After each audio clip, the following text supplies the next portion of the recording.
ছেড়ে দে নৌকা মাঝি মদিনাতে কান্দে নবী উম্মতের মায়ায়, মদিনাতে কান্দে নবী উম্মতের মায়ায়। ছেড়ে দে নৌকা মাঝি যাব মদিনায়, ছেড়ে দে নৌকা মাঝি। নবী মদিনাতে আছে শুইয়া, গুনাহগার উম্মতের মায়া। মদিনাতে আছে শুইয়া, গুনাহগার উম্মতের মায়া। আস্তাগফিরুল্লাহ রাব্বি মিন কুল্লি যামবিন ওয়া আতুবু ইলাইহি। লা হাওলা ওয়ালা কুওয়াতা ইল্লা বিল্লাহিল আলিয়্যিল আযীম। আস্তাগফিরুল্লাহ রাব্বি মিন কুল্লি যামবিন ওয়া আতুবু ইলাইহি। লা হাওলা ওয়ালা কুওয়াতা ইল্লা বিল্লাহিল আলিয়্যিল আযীম। সাল্লাল্লাহু আলা সাইয়্যিদিনা ওয়া মাওলানা মুহাম্মদ ওয়া আলিহি ওয়া আসহাবিহি ওয়া বারিকা ওয়া সাল্লাম। আসসালামু আলাইকুম ওয়া রাহমাতুল্লাহি ওয়া বারাকাতুহু। আলহামদুলিল্লাহি নাহমাদুহু ওয়া নাস্তাঈনুহু ওয়া নাস্তাগফিরুহু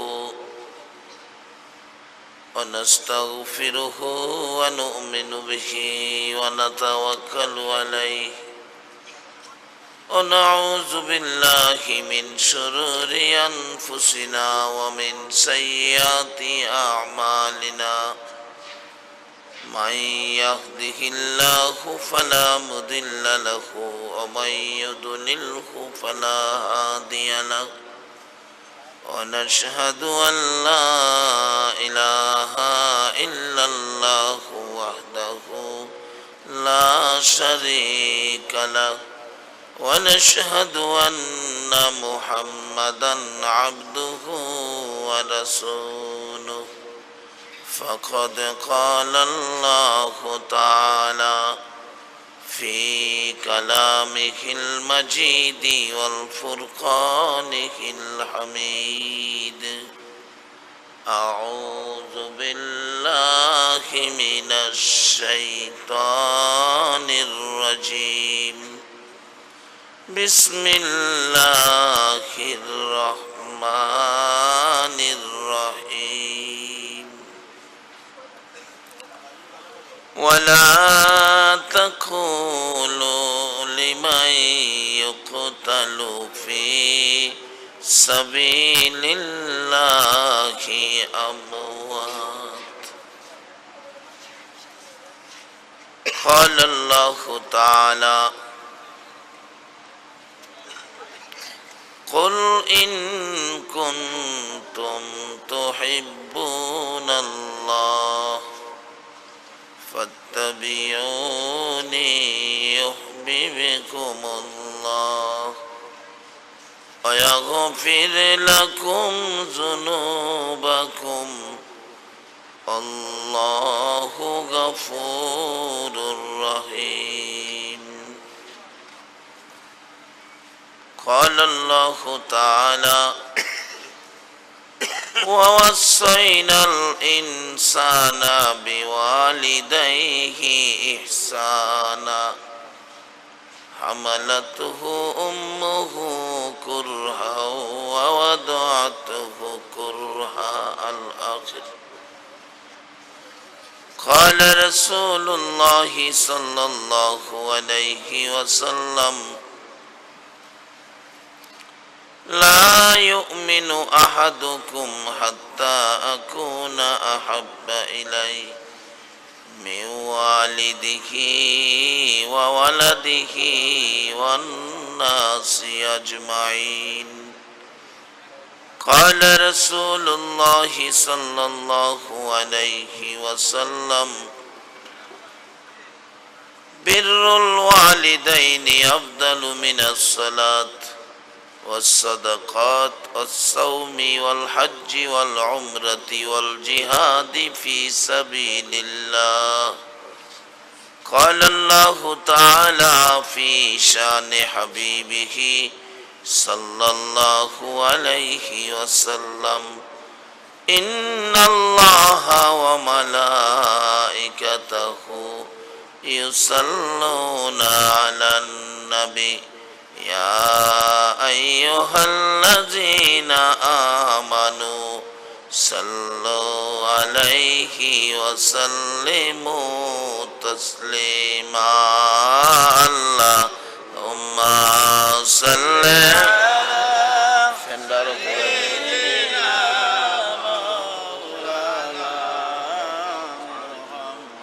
وعلى آل سيدنا مولانا محمد. اللهم صل سيدنا مولانا محمد وعلى آل سيدنا مولانا. নবীর মায়া ছেড়ে মানুষ কোথায় আছো বুঝি না, তোমার মায়ায় কান্দে নবী, তোমার মায়ায় কান্দে নবী, শুয়ে সোনার মদিনা। আল্লাহুম্মা সাল্লি সাইয়্যিদিনা মাওলানা মুহাম্মদ ওয়া আলা আলি সাইয়্যিদিনা মাওলানা। আল্লাহ আল্লাহ আল্লাহ লা ইলাহা ইল্লা আল্লাহ আল্লাহ আল্লাহ লা ইলাহা। পেলে নবী গো বই কি মুদের শেষ বেলায়। আল্লাহ আল্লাহ আল্লাহ লা ইলাহা ইল্লাল্লাহ। আগিলা মুরব্বীরা ঘুম ভাঙলে সংসার ঘর বাড়ি বিছনা টাকা পয়সা দ্বন্দ্বলত ছেলে মেয়ে বিবি বাচ্চা সকলের দিকে চাকায় এই কান্দা কানছে। এই দুনিয়াটা মুসাফির খানা। আসলে এটা ঠিক কিনা? আজকে আপনি কোটি কোটি টাকার মালিক, 5টা 7টা বাড়ি করে ভাড়া দিচ্ছেন। আচ্ছা আপনি হিসাব করেন এই নতুন গাছটার মাঝে কি আম ধরা ধরছে। আম গাছের আম হাই হাই দেখলে চক্ষু জোড়ায়, কিন্তু এভাবে দেখতে দেখতে বিকাল বেলা আপনার মৃত্যু হয়ে গেছে। বলুন এই আম দিয়ে আপনার কি কেমনে করাইবো? আল্লাহ কয় হেরা বন্ধ করার কায়দা জানে। কায়দা মাদ্রাসাত গিয়া প্রথম ভর্তি হইয়া কি পড়ে কন্ত কানা? প্রথম কি পড়ে? কায়দা পড়ে না? প্রথম যেটা পড়ে এর নাম কি? দেখেন মাদ্রাসা ছাড়া আর কোন প্রতিষ্ঠানে কায়দা আছে? কায়দা নাই।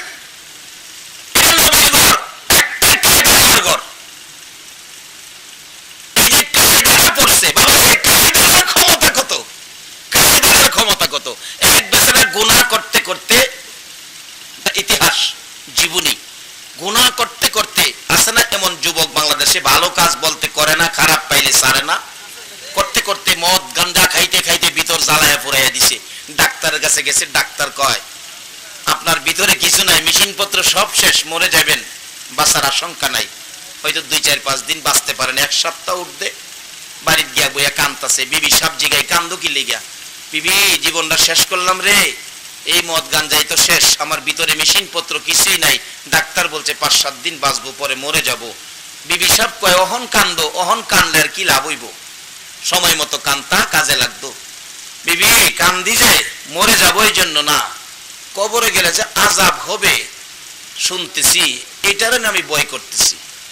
এই কবরের আযাব থেকে আমি কেমনে বাঁচবো? কবরে আযাব হইব এই কথাটা কি মানেন আপনারা?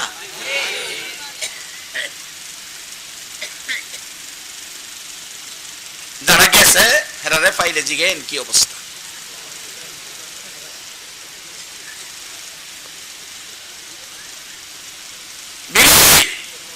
একটা কাজ করিস, কবর আযাব তো নিশ্চিত, যেই পাপ কইরা গেছি মইরা তো জামু, ডাক্তার কইছে তোর পেটে বাচ্চা আছে, বাচ্চারা যদি ছেলে হয় হেরে কায়দা দিয়া মাদ্রাসাত পাঠাস, আর হেরে কইস আমার লাগে দোয়া করতো।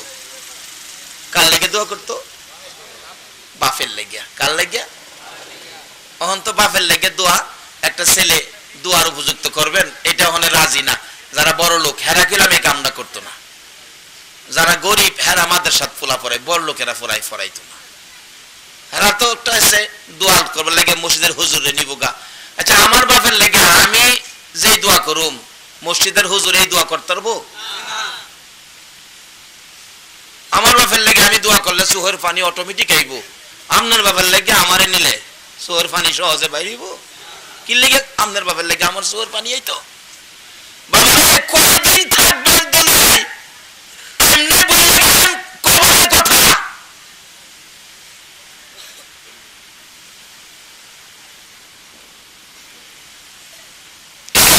পৃথিবীতে কি করতেছেন আপনি? আপনি দেখেন না আপনার চোখের সামনে কত মানুষ ফ্যাক্টরি ফেলা, সোনার সংসার ফেলা, সাদা কাপড় টাঙা রেখে গেছে। আসার সুযোগ নাই। আর এত কিছু করলেন আজকের লক্ষণ আপনার মৃত্যু হয়, আপনার কারণ ছাড়া কিছু নাই।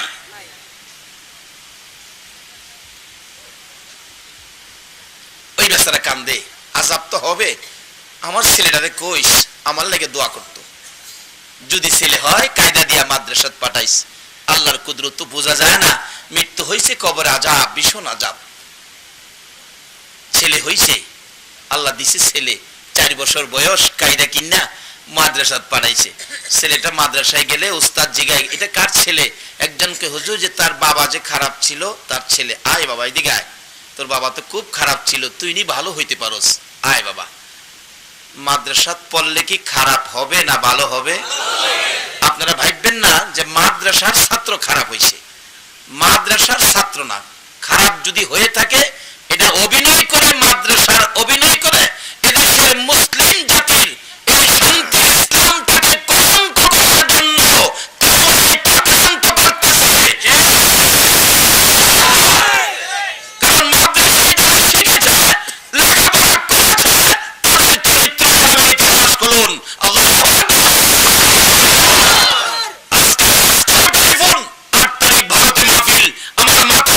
মুখে দিয়ে আমার বিষা দেয় না। আমার জিজ্ঞাস মাথার মধ্যে উকুন হয়েছে, তোমরা উকুন পরিষ্কার করো, মাথায়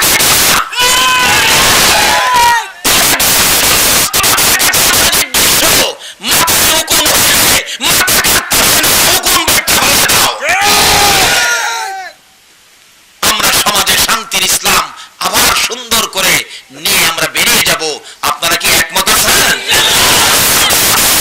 শান্তি ইসলাম নিয়ে বেরিয়ে যান, ইসলামের উপর ঝড় তুফান। কষ্ট হইতেছে আপনাদের? মাদ্রাসায় পড়লে সন্ত্রাসী হয় না, মাদ্রাসায় পড়লে খারাপ হয় না, তার বাস্তব। মাদ্রাসায় পড়লে কি হয়? আরবের ইতিহাস সাক্ষী দেয়। মাদ্রাসায় পড়ে ছাত্র, গরিব মানুষ, পায়ে জুতা নাই, খালি পায়ে আসে। বড় হুজুর দেখে মায়া লাগছে, ছেলেটা ভালো লেখাপড়ায়, জুতা পায়ে আসলে ভালো হইতো, খালি পায়ে আসে। আরবের বালুর কণা, হুজুর যায় দেখে তো পাথরের কণা, খালি পায়ে হাঁটলে কষ্ট হয়। যারা গেছেন দেখছেন, ছেলেটা খালি পায়ে আসে, কষ্ট। বড় হুজুর দেখে বললেন, বাবা তোমার কি জুতা নাই? হুজুর আমার জুতা নাই। জুতা কিনো। বাবা পয়সা নাই, আমি গরিব মানুষ। বড় হুজুরের মায়া হলো, একজোর কাপড়ের জুতা একটু ছিঁড়া, জুতাটা দিয়ে বলছে, বাবা 4 আনার পয়সা দিলাম, এই ছিঁড়া জুতাটা সেলাই করে কালকার থেকে এই জুতাটা পায়ে দিয়ে তুমি মাদ্রাসায় আসবে। ছাত্র এক হাতে জুতা, আরেক হাতে পয়সা, বাড়িতে যায় আর ভাবে আমি না কায়দা পড়ছি, আমি তো কায়দা শিখছি, উস্তাদের পায়ের জুতা আমি ছাত্র কিভাবে পায়ে দিব? আমাদের উস্তাদ হেফজ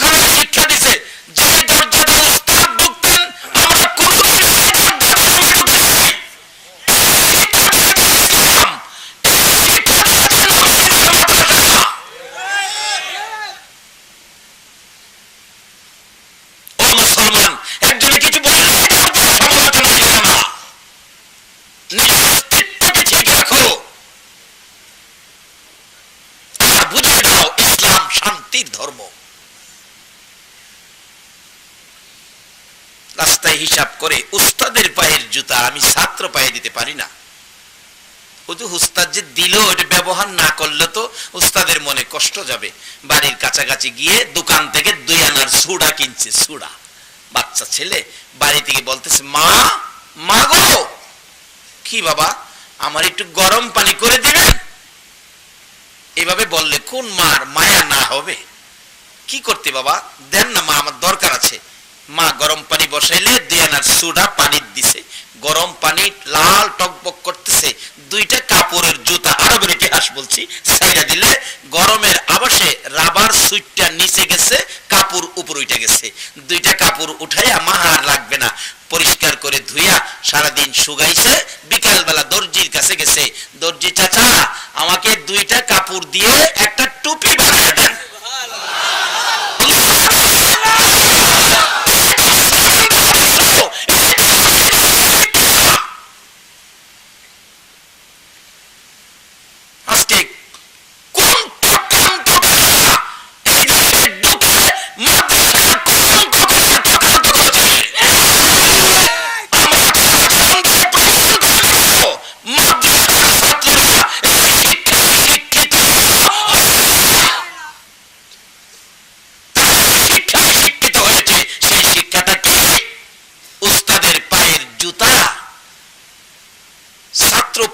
কিভাবে? নিচে দর্জির কাছে একটা টুপি বানায় দেন। বাচ্চা মানুষ কি শিখলো? এই ছেলের দ্বারা কি কোনো ক্ষতি হতে পারে?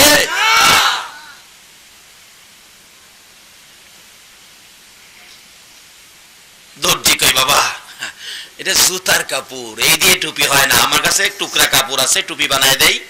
ছাত্র কয়, না, এই 2টা কাপড় দিয়ে বানায় দিবেন, একবারে খালি না, আপনি যে কষ্ট করবেন 2 আনার পয়সাও দিব, তখন 2 আনার পয়সার দাম আছে। দর্জি কয়, যাক, হ্যাঁ যাই করে নাই করে পয়সা তো 2 আনা পামু। কষ্ট করে টুপির আকৃতি করে দিলে পরের দিন সকালে টুপি মাথায় দিয়ে রওনা হয়েছে মাদ্রাসায়। বলুন উস্তাদের নজরটা কোন দিকে থাকার কথা? পায়ের দিকে। কিন্তু পাওটা আজকেও খালি। কষ্ট পাইলেন, ছেলেটা আমার করলো না, কি করলো? কি লেখাপড়া করাবো? দুঃখ পাইলাম মনে। অফিসে ঢুকে গেছে, ছাত্র বুঝতে বাকি নাই যে হুজুর কষ্ট পাইছে। দরজায় যায় সালাম দিছে, হুজুর আসসালামু আলাইকুম। তুই আমারে সালাম দিস না, কথা শুনোস না, তুই সালাম দেস। হুজুর মাফ করে দিয়েন, কথা তো আমি অমান্য করি নাই। তো জুতাটা কই? পাও তো খালি। চোখের পানি ছেড়ে দিছে ছাত্রটা। হুজুর জুতা ব্যবহার করেছি। কই ব্যবহার করেছো? তোমার দি পাও খালি দেখা যায়। ছাত্রটাকে, হুজুর পায়ের দিকে তাকায়েন না, আমার মাথার দিকে তাকান। কায়দা পড়েছি, হিসাব মিলাইছি, হিসাব মিলাই দেখি উস্তাদের পায়ে জুতা, ছাত্রের পায়ে দেখা যায় না, বেয়াদবি হয়। সেই জন্য আপনার কথা অমান্য করাটাও বেয়াদবি হয়।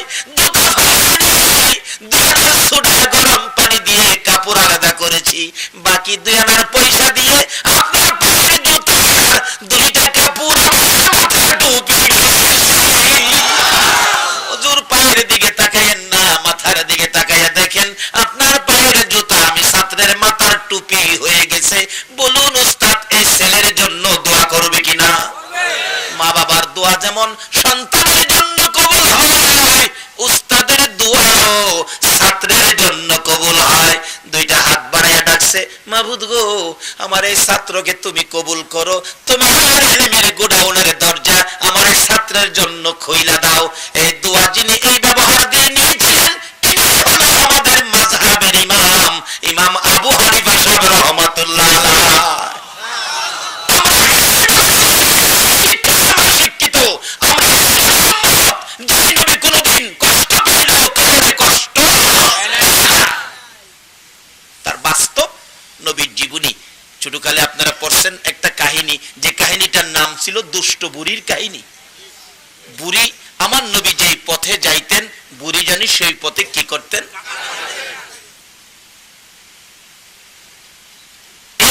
নবীজির পায়ে ফুটলে নবী কষ্ট পাইতেন, ওহ আহ করতেন, বুড়ি জানি কি করতেন। সুবহানাল্লাহ। কবে পড়ছেন ওহনো মনে আছে? আসলে নবী যেখানে রহমত সেখানে, কবে পড়ছেন এখনো মনে আছে। আর কি খাইছেন যে কবে করতেন না।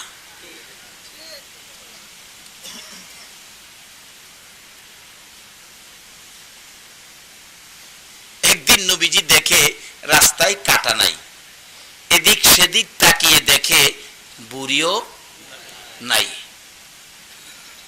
এত কষ্ট দিচ্ছেন যে বুড়ি নবীকে, ইচ্ছে করলে তো নবী খুশি হইতে পারতেন, বলতে পারতেন বুড়ি বুঝি মরছে, হ্যাঁ আমার জ্বালাই লেগেছে। কিন্তু ইসলাম কি শিক্ষা দিলেন, ইসলামের মনোনয়ন প্রাপ্ত নবী কি আদর্শ রেখে গেলেন। নবীজি দাঁড়ায়া ভাবতেছেন বুড়ি কোথায়, ব্যাপারটা কি, নিশ্চয়ই বুড়ির কোনো অসুখ হইয়াছে। এত বড় দুশ্মনী করছে, এই বুড়ি অসুখ হইল না মরল, এটা আমার কি দরকার ছিল। কিন্তু রাসূল আমরা কি শিক্ষা দিলেন, যে দুশ্মনী করে তার চিন্তা রাসূল করে। আজকে ইসলামের কসম করার জন্য একটা বিদেশি ইসলামী চক্রান্ত শুরু করে দিয়েছে। থেকে আমাদের সচেতন হতে হবে।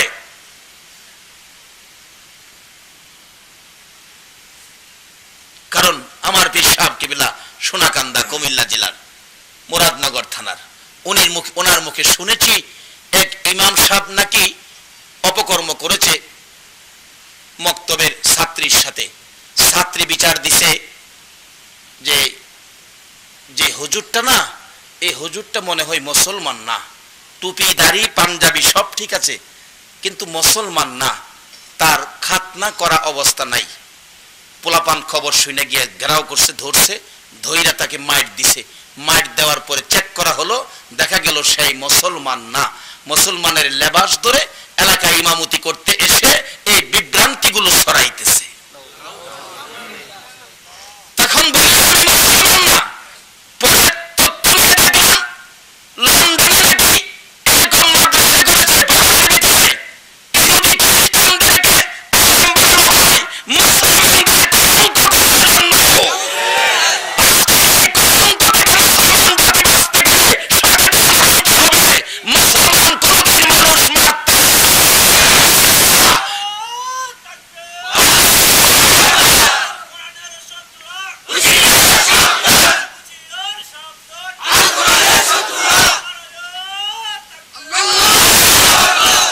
মুসলমান কি আদর্শ দিয়েছে, আমার নবী কি আদর্শ শিখাইছে। বলতেছিলাম আপনাদের কষ্ট হইতাছে বাবারা, আলোচনা মাদ্রাসার পক্ষে যাওয়া দরকার, কিন্তু প্রসঙ্গ মাদ্রাসা বাঁচাইতে গেলে এসে বললেন এগুলিও তো দরকার আছে, কি বলেন দরকার আছে না। যাই হোক, বলতেছিলাম নবী কি শিক্ষা দিলেন। আমার নবী এদিক সেদিক তাকায়া দেখে বুড়িও নাই, ইচ্ছে করলে তো নবী চলে যেতে পারতেন, আরো বলতে পারতেন হ্যাঁ আমারে কষ্ট দিছে মোরক, হ্যাঁ মনে মরছে। আমার নবী ভাবতেছেন বুড়ি নাই, নিশ্চয়ই বুড়ির কোনো অসুখ। এত দুশ্মনী করলেন যে বুড়ি নবী তার বাড়ি খুঁজতেছে, জিগায় বুড়ির বাড়িটা কোনটা, বললেন সামনের বাড়ি। নবীজি যাইতেছে বুড়ির বাড়ির দিকে, যাইতে যাইতে বুড়ির ঘরের দরজায়। বুড়ি দেখে কয় যারে কাটা দিয়া কষ্ট দিছিলাম আইতাছে আমার বাড়ি, আজকে আমারে সাইজ করব। আচ্ছা আসলে কি নবী সাইজ করতে গেছে? নবীজি ঘরের দরজায় দাঁড়ায় ডাকে,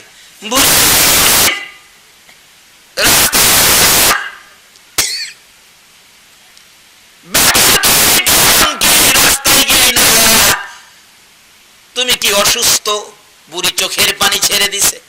তুমি কে গো? এত কষ্ট দেওয়ার পরেও আমার খোঁজ খবর নিতে আইছো, বলুন কোনদিন মানুষ মারতে পারে? দুশমন বুড়ির বাড়িতে যায়, বুড়ি কেন রাস্তায় আসলো না কষ্ট দেওয়ার জন্য? বুড়ি জবাব দিলেন আমি অসুস্থ, রাস্তায় যাইতে পারলাম না। আমার নবী রাগ হলেন না, দুঃখ নিলেন না, মুস্কি হাসিতে কথা বলতেছেন, বুড়ি রে আমারে কষ্ট দিছস রে বুড়ি, আজকে রাস্তায় নাই, আমি তুই নাই কেন চিন্তা পড়ে গিয়েছি, খোঁজ নিতে আসলাম, তুমি অসুস্থ হয়েছো। এ বুড়ি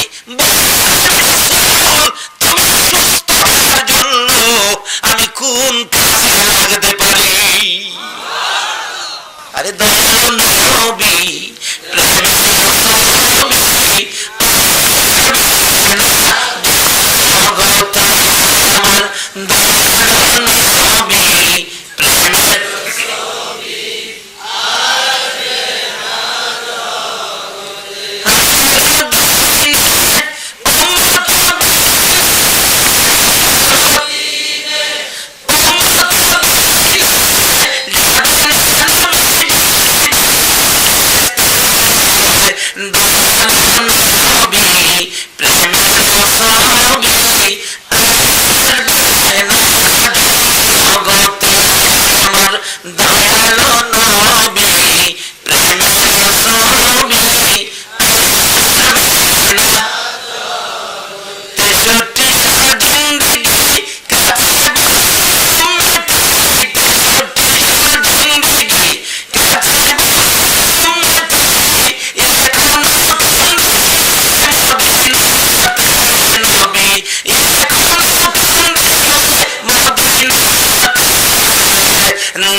ক্ষতি করতে পারে। মানুষ তার বাস্তব ওমর ফারুক রাদিয়াল্লাহু তাআলা এই নবীর আদর্শ লইয়া রাষ্ট্রপতি হয়েছেন। রাষ্ট্রপতি হওয়ার পরেও ওমর মুসলমানের নামাজ দরকার আছে কিনা? মসজিদে নববীতে ফজরের 2 রাকাত নামাজ ইমাম হইয়া ইমামতি করেন। ফজরের 2 রাকাত নামাজ ইমাম হযরত ওমর পিছনের কাতারে মুসল্লির এলান করে নামাজ শুরু হলো মসজিদে নববীতে। একজন ইহুদি মুসলমানের বেশ ধরে পাঞ্জাবির নিচে লম্বা ছুরি ঢুকাইয়া সোজা ওমরের পিছনে দাঁড়ায় নামাজ পড়ে। সে কি মুসলমান?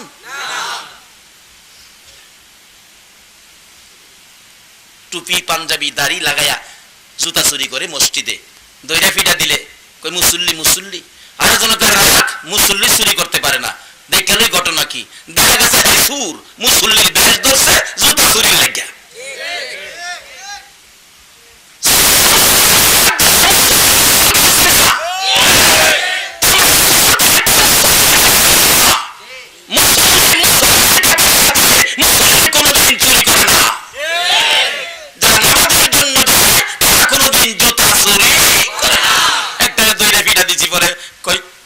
এই সুরত না লইয়া গেলে তো মসজিদে চুরি করতে পারি না, এই সুরত না লইয়া গেলে মসজিদে চুরি করতে পারি না, তাই এই সুরত না লইয়া গেলে ইসলামে মারামারি লাগাইতে পারে না। ইহুদি এই সুরত ধরে ওমরের পিছনের কাতারের মুসল্লি। 1 রাকাত নামাজ শেষ, ওমর রাষ্ট্রপতি ইমাম। 2য় রাকাত দাঁড়ানোর জন্য নামাজ, 2য় রাকাত পড়ানোর জন্য দাঁড়াইতে ছিল। দাঁড়াইতে দাঁড়াইতে একবারে সোজা হইতে পারে নাই। সোজা হওয়ার আগে আগে ইহুদি লম্বা ছুরি একবারে ডান দিকে কলিজার মধ্যে মারছে, বাম দিক দিয়া বেরিয়ে গেছে।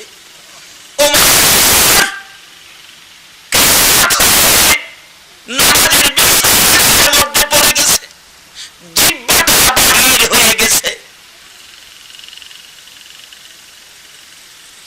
রক্ত শক্তিশালী পুরুষ, রক্ত বাহির হইয়া মসজিদে নববী লাল লাল হয়ে গেছে। মুসল্লিরা চিৎকার মেরে ডাকতেছে, কার রক্ত রে? মসজিদে নববী লাল করে দিলে। ওমরের ছেলে আব্দুল্লাহ মিম্বরে দাঁড়াইয়া ডাকে, সর্বনাশ করেছে গো, আমার বাবার কলিজায় ছুরি মারছে, দরজা বন্ধ করো, আমি প্রতিশোধ নিব, আমি বিচার করব আমার নবীর আদর্শ মাফিক। ওমর কি বলে দেখেন। ওমর ছোট্ট ছোট্ট সুরে ডাকতেছিল, এরে আব্দুল্লাহ আয় আমার কাছে আয়, প্রতিশোধ নয়, বিচার নয়, ভাগ্যে যা ছিল তা হয়েছে, আমার কলিজায় ছুরি মারছে, আমার মৃত্যু হয়ে যাবে, আমি শহীদ হয়ে যাব, প্রতিশোধ নয়, ইসলাম প্রতিশোধের ধর্ম নয়।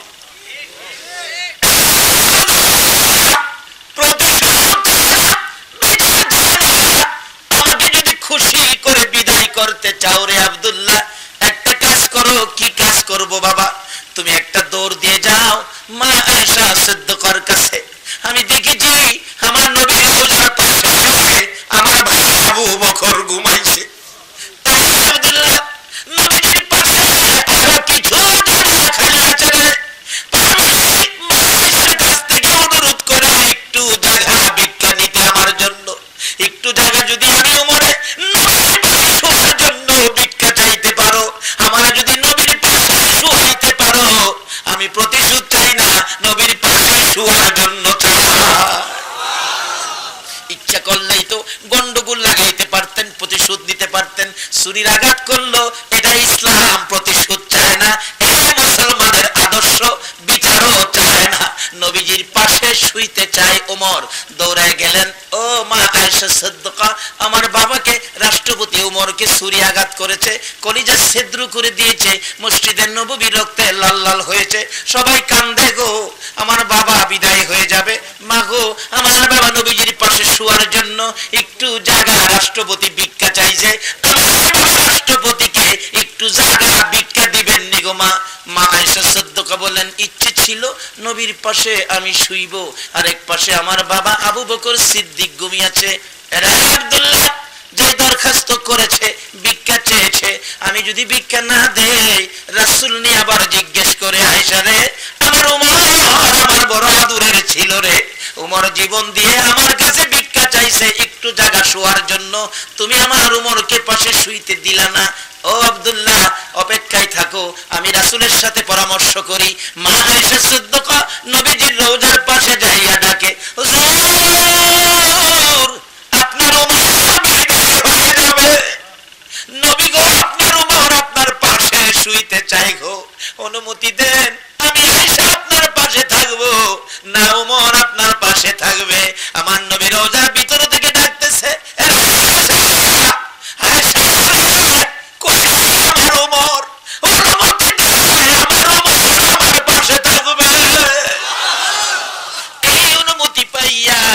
ছেলে আব্দুল্লাহ দৌড়াইয়া গিয়ে বাবার পাশে যাবেন, বাবা জ্ঞানহারা হয়ে গেছে, চোখ খুলে না, কথাও বলে না।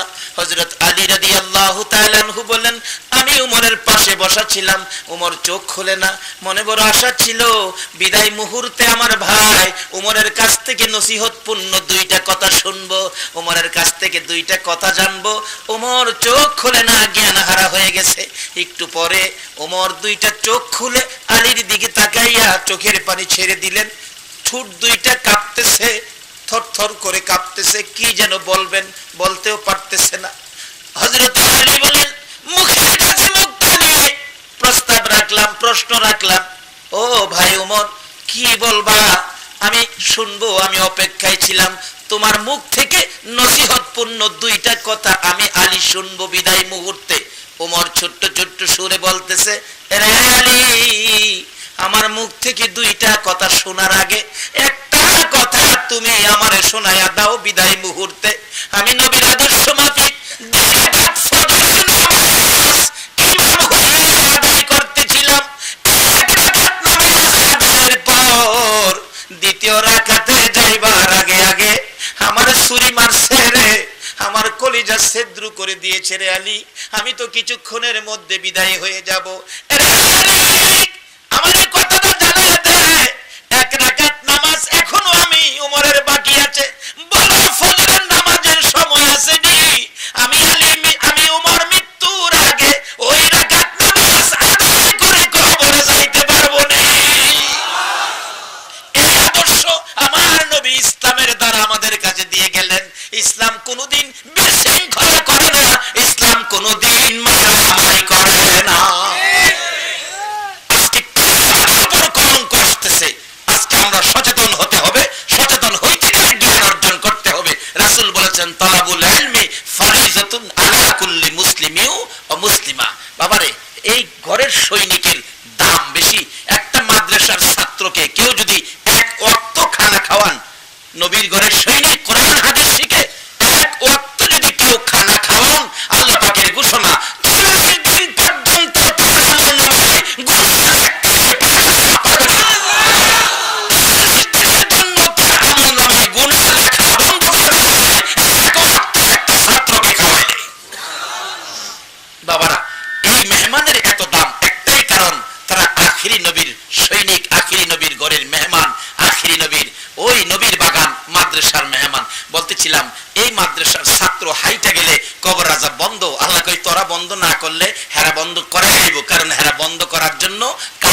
দেখুন কায়দা পুরাটা পড়ুন লাগে না তো, এর আগেই কারবার শেষ।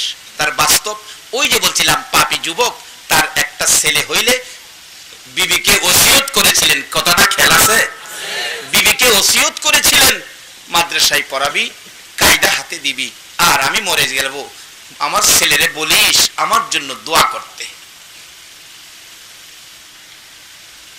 ছেলে হয়েছে, মাদ্রাসায় গেছে, উস্তাদ কয় ছেলেটা কার? হুজুর ওই যে খারাপ একটা লোক ছিল তার ছেলে। বাবা আসো, তুমি নি ভালো হইতে পারো। তাহলে বোঝা গেল মাদ্রাসায় পড়লে কি হয়? কি হয়? ভালো হয়, ভালো হইতে পারো। দিছে পড়তো, বইছে পড়ো আউযুবিল্লাহি মিনাশ শাইতানির রাজিম। বাচ্চাটা পড়ছে, 4 বছর বয়স, বাচ্চা মানুষ, নিষ্পাপ। পড়ো বিসমিল্লাহির রহমানির রহিম, পড়ছে বিসমিল্লাহির রহমানির রহিম। এই শব্দ উচ্চারণের সাথে সাথে আল্লাহ বলতেছেন, ও ফেরেশতারা তোমরা তাড়াতাড়ি করে এই ছেলেটার বাবার কবরের আযাবটা বন্ধ করে রাখো। ফেরেশতারা আল্লাহ এ কি কোন? আপনারা কইলেন সে সবচেয়ে বড় আযাব পাবে, সে আযাবের উপযুক্ত, অন্যায় অপরাধ বেশি করেছে। দেখো সেই তো উপযুক্ত, কিন্তু তার একটা নিষ্পাপ বাচ্চা আমার বন্ধুর ঘরে গিয়ে কায়দা হাতে লিয়ে কয় আমি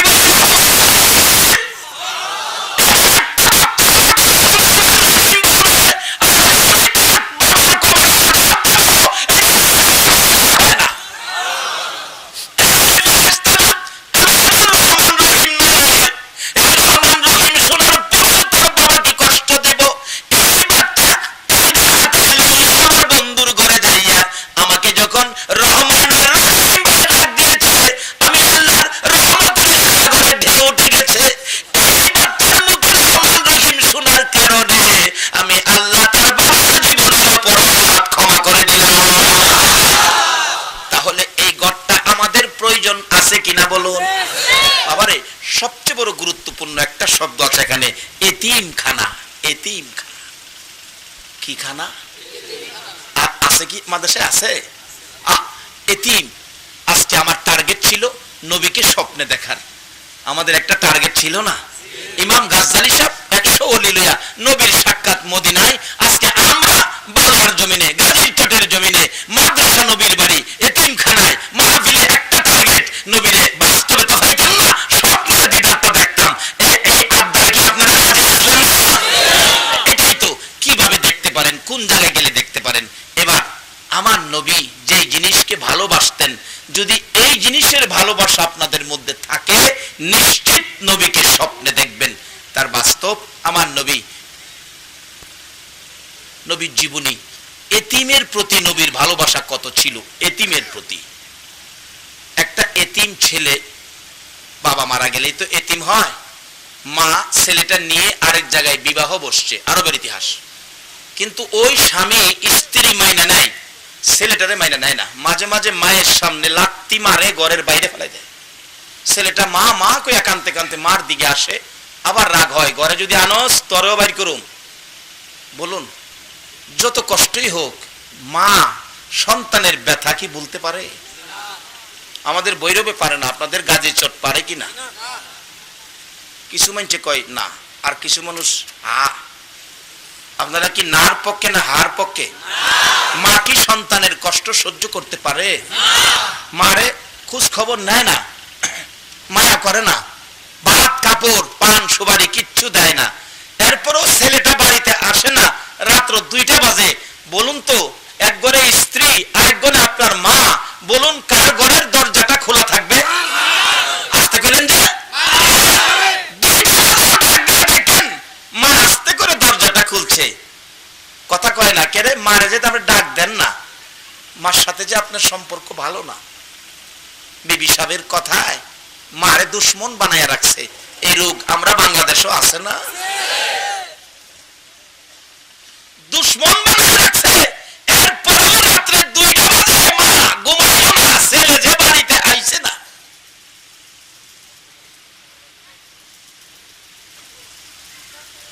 এই আদুরের মা, এই দরদি মা বাচ্চাটাকে লাথি মারছে, সহ্য করতে পারে নাই। অবশেষে স্বামী যখন চলে গেছে, বাচ্চাটা বুকে নিয়ে কান্দে আর বলে, এতিম এতিম রে, ও এতিম, তোর দুঃখ কেউ বুঝবে না। বাবা তুমি একটা কাজ করো, আমার কাছ থেকে তুমি চলে যাও। আমার সামনে লাথি মারলে পারি না। এখন তো বিপদ তোমার উপরে, তোমাকে যদি আদর আপ্যায়ন করতে যায় আমার উপরও বিপদ আসবে। বাবা তুমি যাও যাও, আমার কাছ থেকে চলে যাও। ছেলেটা কান্দে, মায়ের গলায় ধরে, মা কই যাবো গো, আমি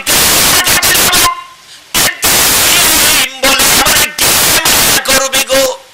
মা চোখের পানি মুছে মুছে বলে দিলেন, যা রে বাবা, রাস্তায় বসে কাঁদবি, আজকে ঈদের দিন একটা নতুন কাপড়ও ছেলেটারে দিল না, এতিম কিচ্ছু দিল না।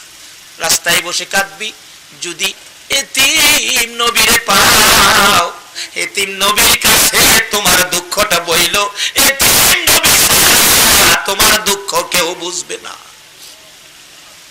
আচ্ছা মা, রাস্তায় ঈদের দিন সকালবেলা রাস্তায় বসে কান্দে বাচ্চা ছেলে, একটা জামা কাপড় নাই। লোকেরা জিগায়, বাবা তোমার নাম কি, কেন তুমি কান্দো, বাপের নাম কি, কোন বাড়ি তোমার? ছেলেটা জিগায়, আপনার নাম কি? আমার নাম আব্দুল মন্নান।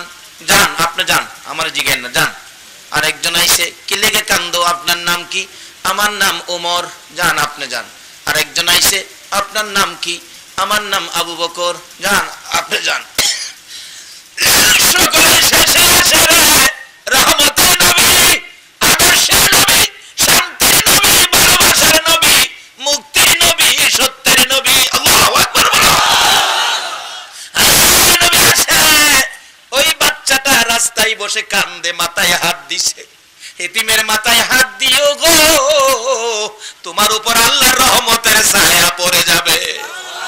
কার মাথায় হাত দিলে, কার মাথায়? আজকে এখানে এতিমখানা। বাবা একটা এতিম যদি মাদ্রাসায় না খায়, চিৎকার মারে, পুরো গাজীপুর শান্তির আগুন জ্বলবে। এতিমকে কষ্ট দিও না, এতিমের খোঁজ খবর রাখো। এতিম বড় শক্ত জিনিস। আপনাদের কষ্ট হইতেছে? কষ্ট হইলেও আরো 20 মিনিট যাবো। মাশাআল্লাহ মাশাআল্লাহ। এক ভাই কইতেছে সারা রাত চলবো, তাহলে বোঝা গেল সারা রাত চললেও মনটা চাইতেছে। কি কন আপনারা, কি কন? আমরা সবাই থাকতে পারবেন সারা রাত? এতিমখানার পক্ষে, নবীর পক্ষে? আল্লাহ কবুল করো, সকালে বলো না আমি। তবে আমি সারা রাত পারতাম না, আমি সারা রাত পারতাম না, প্রত্যেক রাইতে অঘুমাতো।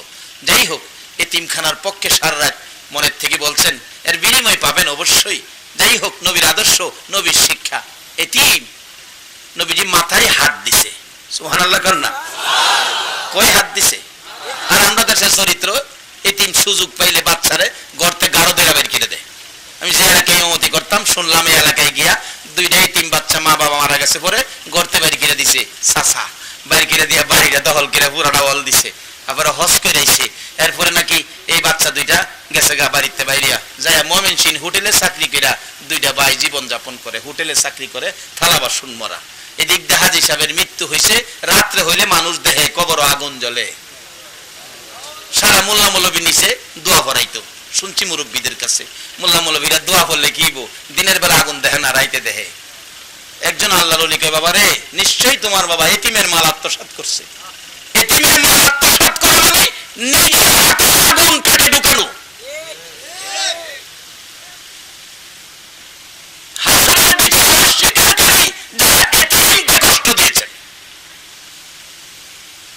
কয় হুজুর ঠিক কইছেন, এরকম ঘটনা জানা আমার আছে। এতিমদেরকে খুশি করো, আগুন নিভে যাবে। যাই এতিম খুঁজা বাইর করে আনছে, আইনা বলছে, বাবা এই আমার বাবা কষ্ট দিছি, নাও তোমাদের সম্পত্তি, তোমাদের বুঝাইয়া দিলাম। যেদিন সম্পত্তি বুঝাইয়া এতিমের মুখে হাসি ফুটাইছে, এদিন থেকে আর আগুন দেখা যায় না। এখন কি এতিমকে ভালোবাসবেন না এতিমকে কষ্ট দেবেন? এটা নবীর শিক্ষা, এতিমকে ভালোবাসা। মাথায় হাত দিলেন আমার নবী, তাকাইলেন, নবীর সুন্দর চেহারা, ও সুন্দর চেহারা। বাচ্চাটা মার কথা, বাবার কথা, সব কথা ভুলে গেছে নবীর সুন্দর চেহারা দেখে।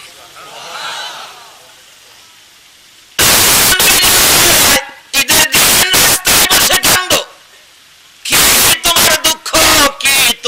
কষ্ট, কি তোমার ব্যথা? প্রশ্ন করার পর ছেলেটা জবাব দেন, হুজুর আপনার নাম কি?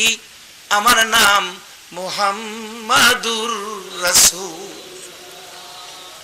এমনি ছেলেটা একটা চিৎকার মারছে, মা মা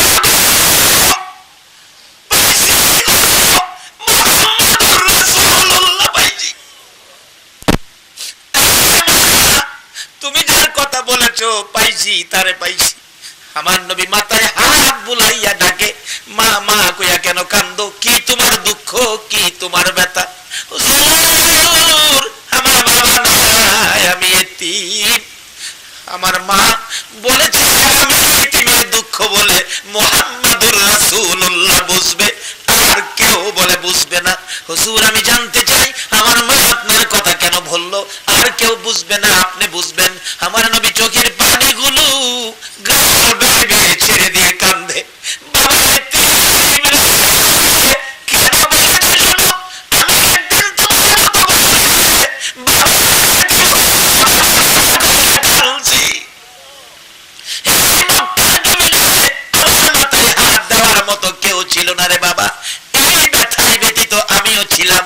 আসো আসো বাবা, আমার কুলে আসো। রাস্তার এতিম রহমতের নবী টাইনা টাইনা কুলে নিছে। ও বাবা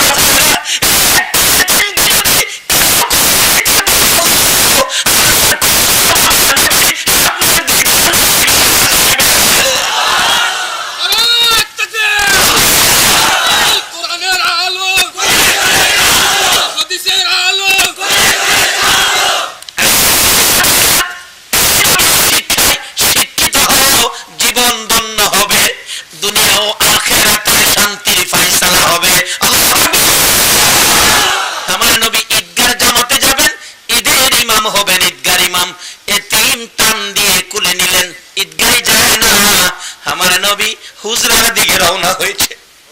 ঘরের দরজায় যায় ডাক মারছে, দরজা খুল। ঈদের জামাত পড়াবেন, কেন ফিরে আসলেন? আপনার কি শারীরিক কোন অসুবিধা হইতেছে? আমার নবী চোখের পানি ছেড়ে দিয়ে ডাকে, ঈদের খুশি তোর ঘরে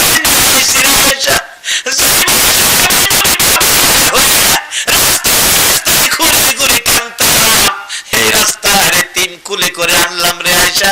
এই এতিম যদি খুশি করতে পারছে,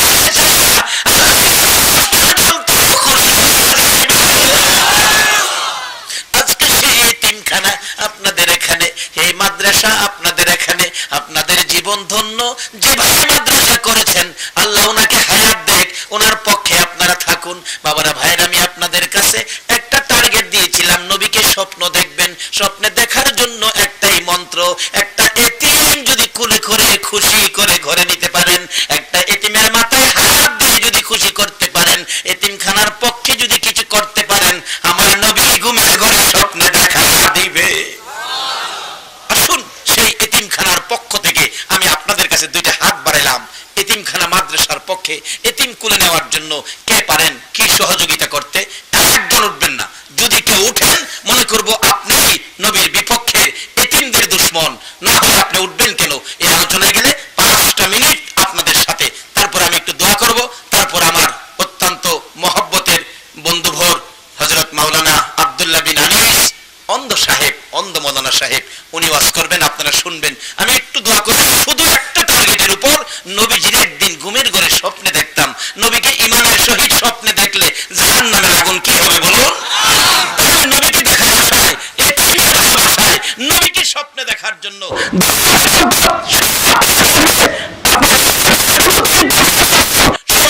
সন্তানরা বাদ করে নিবে, আপনাকে দিবে না। নবীর স্বপ্ন জাহান্নামের আগুন হারাম হবে, এই রোজগারটা করার জন্য একজন ব্যক্তি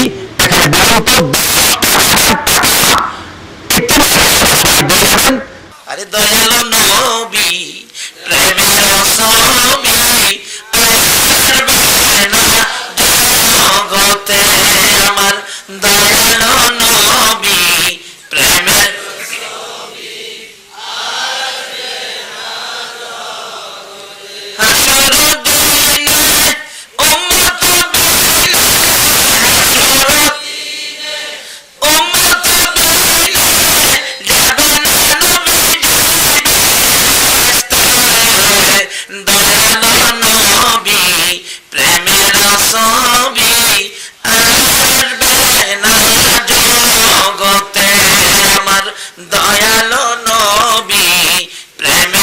সবই